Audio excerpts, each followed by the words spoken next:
Hi everyone, welcome back to my channel. I am Dhruvi here and I am into my second year of MBBS and this is day 1 of Physiological Clinical Series.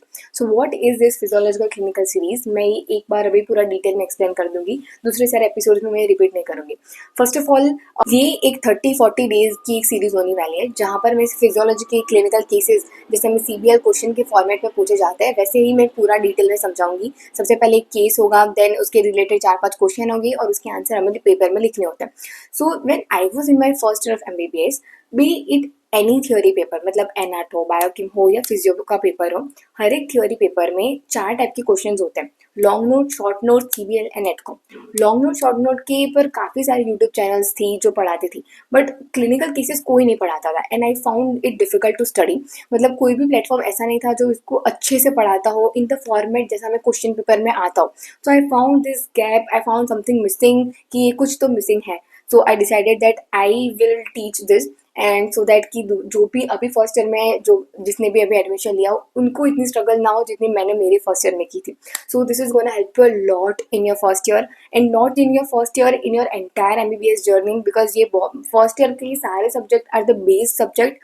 अगर ये तुमने पढ़ लिया तो तुम्हें दूसरे सारे easily हो जाने वाले सेकेंड थर्ड फोर्थ सारे के subjects. So please subscribe to my channel because this is really going to help you a lot in your entire med school. So let's start. A 30-year-old mother of 2 children visits a hospital with complaints of easy fatigability, giddiness, breathlessness on exhaustion from few weeks.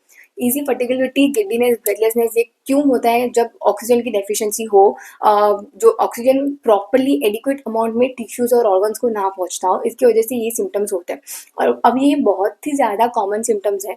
इसके base पर हम ऐसा नहीं कह सकते कि कौन सा क्लिनिकल केस हमें दिया हुआ है, इसलिए पूरा केस पढ़ना पड़ता है. She looks pale and malnourished. Okay, pale and malnourished, this statement diverts us towards anaemia because pale हम लोअर पार्पिबल कंजक्टाइवल में देखते हैं, एनीमिया के लिए हम देखते हैं. अगर पेल है मतलब कि पेशेंट एनीमिक पेशेंट है. अगेन कौन सा टाइप का एनीमिया है वो हमें कैसे पता चलेगा? Read further. Blood investigations reveal RBC count of 3 million per millimeter cubic of blood and hemoglobin content of 6 gram per DL.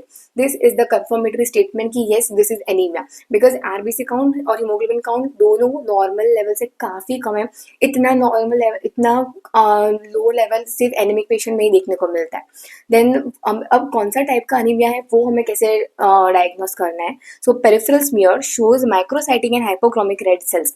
3 condition होती है, या तो माइक्रोसाइटिक हाइपोक्रोमिक, या तो macrocytic hypochromic and normocytic normochromic. हमें दिया हुआ है microcytic hypochromic red cells but इसमें भी काफ़ी सारे टाइप के एनीमिया क्लासीफाई होते हैं जैसे iron deficiency anaemia, then sideroblastic anaemia, acute chronic disease etcetera, काफ़ी सारे. तो अब हमें कैसे पता चला कि ये 3-4 में से भी कौन सा हमें क्लिनिकल केस पूछा गया है? इसलिए क्वेश्चन में लिखा हुआ है पेल and mall nourished. Mall nourished मतलब कि उस पेशेंट में विटामिन एंड न्यूट्रिएंट्स की डेफिशिएंसी है. तो ये 4 में से कौन सा ऐसा है जो डाइटरी के रिलेटेड हो, which is iron deficiency anaemia. So answer to the first very question of us is what is the probable diagnosis? The probable diagnosis is iron deficiency anemia. Second, what is the pathological basis of signs and symptoms? हमें कैसे पता चला कि ये iron deficiency anaemia है? जो मैंने पढ़ाया वही मैंने आंसर में लिखा हुआ है. First of all, decreased oxygen carrying capacity leads to anemic hypoxia which leads to fatigue, giddiness, breathlessness on exertion. ये सारे सिम्टम्स क्यों होते हैं कि ऑक्सीजन की डेफिशिएंसी टिश्यूज और ऑर्गन्स को होती है तो उसको हम कहते हैं हाइपोक्सिया. और ऐसा क्यों होता है? बिकॉज RBC काउंट कम हो गया. उस RBC के अंदर हीमोग्लोबिन होता है, हीमोग्लोबिन के अंदर आयन होता है, आयन के साथ ऑक्सीजन बाइंड करता है.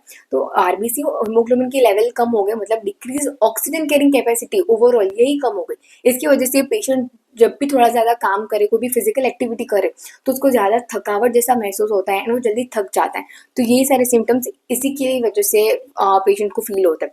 So pathological basis of science and symptoms का ये आंसर हो गया. Now third, what laboratory findings suggest, मतलब कौन से लैब फाइंडिंग्स ऐसे हैं जो हमें सजेस्ट करेंगे कि yes this is iron deficiency anaemia. तो ऑब्वियसली हमें ब्लड देना पड़ेगा और उस पर से जो पैथो वाले जो भी होंगे वो हमें बताएंगे कि yes this is anaemia and उसके रिजल्ट्स बताएंगे.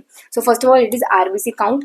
नॉर्मल आरबीसी काउंट होता है 4.5 to 5.5 मिलियन पर मिलीमीटर क्यूबिक ऑफ ब्लड, जो ये पेशेंट में काफी कम था, 3 मिलियन था. Then low haemoglobin content normally since this is female 12 to 16 gram per DL normal होना चाहिए, और उस पेशेंट में 6 ग्राम पर डीएल है. कैन यू इमेजिन कितना कम है ये लेवल? मतलब she will probably a labourer, a worker, मतलब शी मतलब ये पेशेंट ऐसा ही होगा जो बहुत मतलब लोअर सोशियो इकोनॉमिक स्टेटस से बिलोंग करता हो, बिकॉज 6 ग्राम पर डीएल बहुत ज्यादा कम होता है.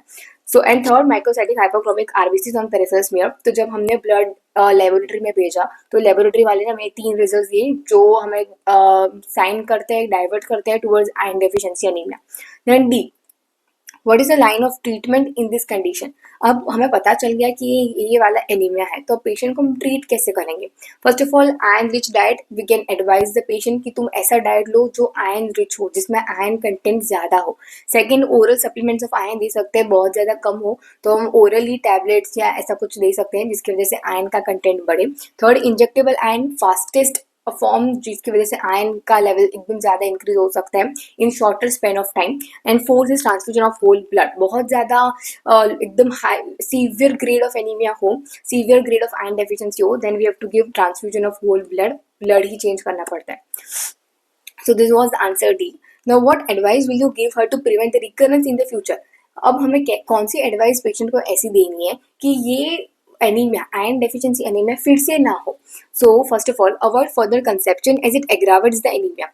पेशेंट ऑलरेडी 2 बच्चों की माँ है, she is mother of 2 children, so we'll advise है कि अब ज्यादा कंसेप्शन ना हो, बिकॉज वो ब्लड डाइवर्ट हो जाता है फीटस में भी और मदर में भी. तो मदर का ऑब्वियसली थोड़ा ब्लड लेवल कमी हो जाएगा, बिकॉज फीटस में भी ब्लड वही होगा जो जितना मदर में ही कम है, तो फीटस में भी कमी होगा, तो उसमें भी एनीमिया हो सकता है, which could lead to further complications in female, I mean mother as well as foetus as well. So avoid further conception. Second, take iron rich diet regularly. ये तो हमने आयरन डाइट हमने एडवाइस किया था, but अगर फिर से ना हो उसकी वजह से हमें बोलना है कि आयरन रिच डाइट रेगुलरली लो. Please don't skip your meals which are rich in iron. And third, avoid exertions and take rest. ऐसा कोई हैवी एक्टिविटी मत करो जब तक कि तुम्हारा आयरन का लेवल प्रॉपरली रीच नहीं हो जाता है, तब तक तुम ऐसे हैवी काम मत करो कि जिसकी वजह से ऐसे ब्रेथलेसनेस, थकावट, फटीग, इजी फटीगबिलिटी, गिड्डीनेस, ये सारे तुम्हें फील हो. So this was about the day 1 one जहाँ मैंने तुम्हें पढ़ाया कि ऐसा एक केस दिया होगा, उसके बेस पर तुम्हें क्वेश्चन दिया होगा, and this is what the probable diagnosis you have to write कि ये आयरन डेफिशिएंसी एनीमिया है. If you have any doubts, then comment below in the comment section. And for more videos, please subscribe to my channel. Till then, take care. Bye bye.